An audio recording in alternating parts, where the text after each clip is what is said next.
And Congolese troops backed by UN forces chase M23 rebels from their mountain stronghold of Bunagana.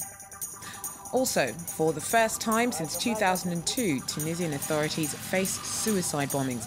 One attack's foiled, but another bomber detonates on a deserted beach.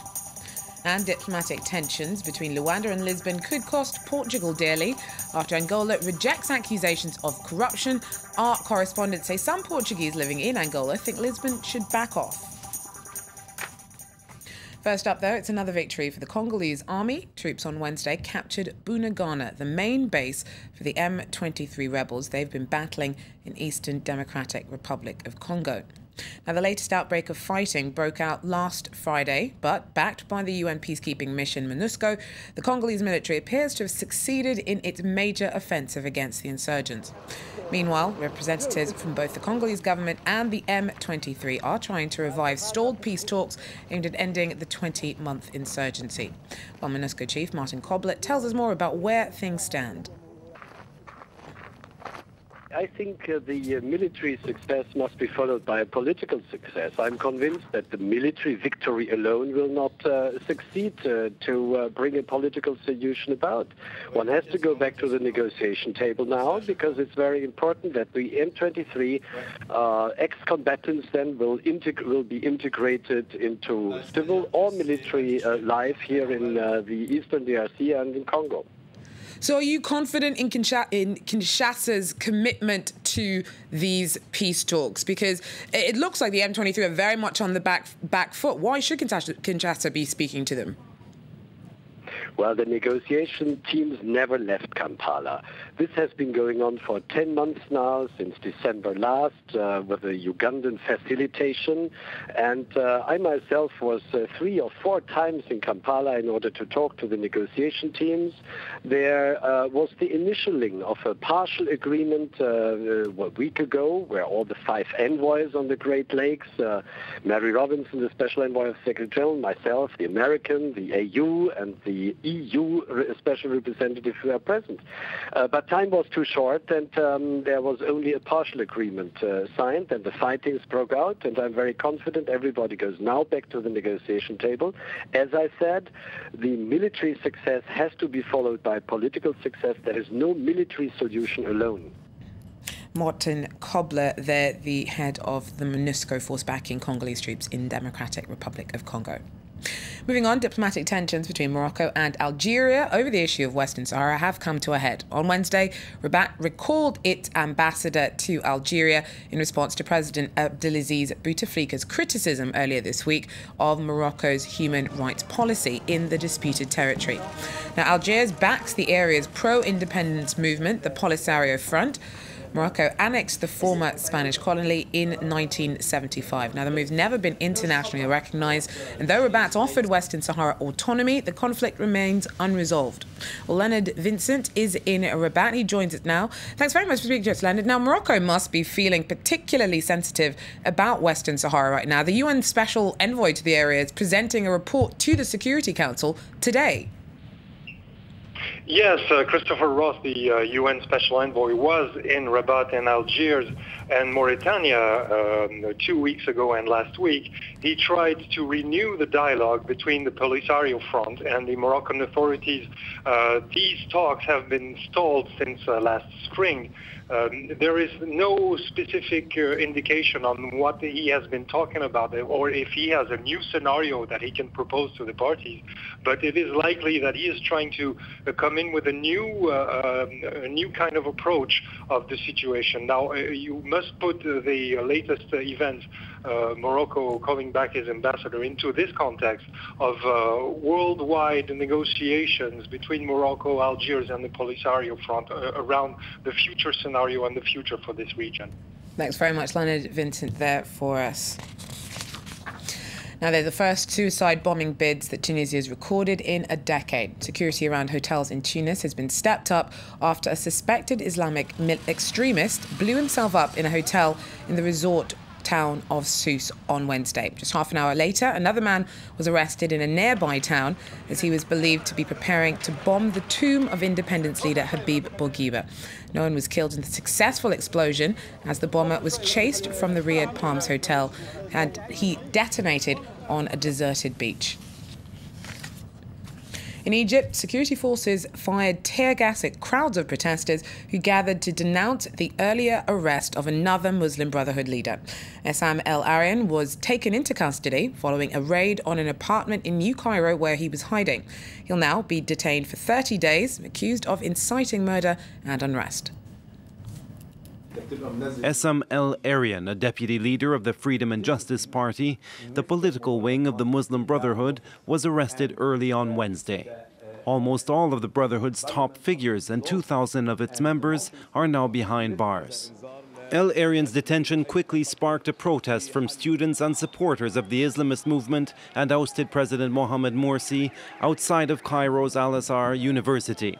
Several people were arrested, and demonstrators accused police of heavy-handedness. It is illogical that after 3 years of revolt, they want to stop protests. The regime came to power thanks to protests. Mohamed Morsi will face trial on the 4th of November, charged with inciting the murder of protesters last year. His backers say he and other members of the Brotherhood are victims of a political vendetta. On Tuesday, 3 judges presiding over the Muslim Brotherhood guide Mohamed Badia stepped aside over authorities' refusal to allow defendants in court. The judges halted the proceedings today because they feel ill at ease, and this is their right. What we know is that there were attempts to have the trial held where the defendants are being detained, but the judges refused and demanded that the defendants be tried in a court instead. So I believe this could be one of the reasons the court decided to step down. Amidst tension between secular and Islamist forces, the Egyptian authorities have declared a state of emergency and imposed a curfew. Wary of further unrest, the army remains out in force in Cairo's streets. 4 French hostages held hostage in the Sahara Desert for 3 years have arrived back home and been met with an emotional reunion. The men were kidnapped from Niger by Al-Qaeda in the Islamic Maghreb in 2010 whilst they were working for French nuclear group Arriva. They were freed Tuesday following secret negotiations by the Nigerian government, while sources suggest that talks were led by Tuareg ex-Nigerian minister Mohamed Akoute. France has denied offering a ransom, but there's speculation that Arriva may have paid for the men's return. Well, for more on the man believed to be behind the group's release, we're joined by France 24's editor-in-chief Donleg Ledoux.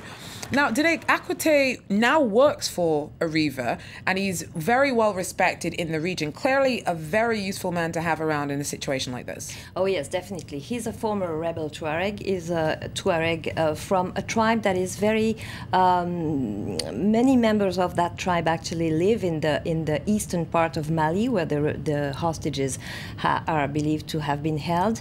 And he, as an Arriva senior executive, has been following the story since the beginning and has been tirelessly traveling to the region, spending weeks and weeks and weeks in the desert, trying to make contact first with Abu Zaid, who was the first ACME chief who was detaining them. And then when Abu Zaid was killed during the French military operation, he managed to make contact with the next hostage takers. And he's definitely the one who managed to secure the negotiation through his family connection, tribe connection, and through the fact that he knows very much many people around there. And he was the one definitely who did most of the job, with the trust of the Niger president, who was the one who asked him to do that. Thanks very much, Donleg Ledoux, there, giving us a bit of an insight into Mohamed Akoute, the man believed to be a crucial part of having secured the release of that group of French prisoners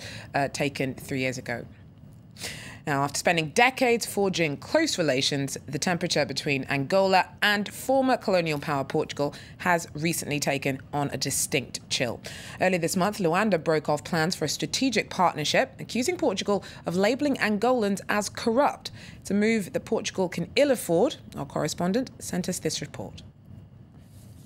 In the streets of Angola's capital, people speak of little else but the diplomatic row between Lisbon and Luanda.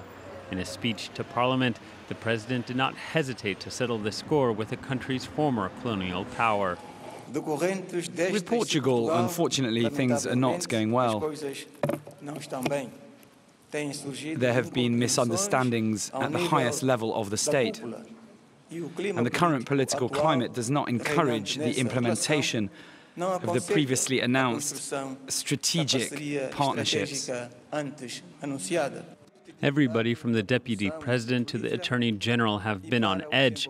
Portuguese authorities are looking into the accounts of some of Angola's richest people to see where their money comes from. Even the presidential family has not escaped the Portuguese prosecutors' investigations into real estate transactions. These questions are upsetting those in power, but most Angolans think they should be answered. There are people in this country who became very, very wealthy in a very short time, and not all of it was thanks to hard work. As a historian, I have said it and I will say it again, I don't know of any fortune that was made in a transparent manner. But the Portuguese community in Luanda find Lisbon's actions in very poor taste. If the head of a company has moved here, it's because there's more money to be made in Africa than in Europe. When I look at the statistics they give on television, what do I see? Which country has invested most in Portugal? Angola. Which nationality has spent the most money on luxury goods and other things? It's the Angolans. So I don't think we can afford to go and ask people where they got the money that buys them lunch and all the rest in Lisbon.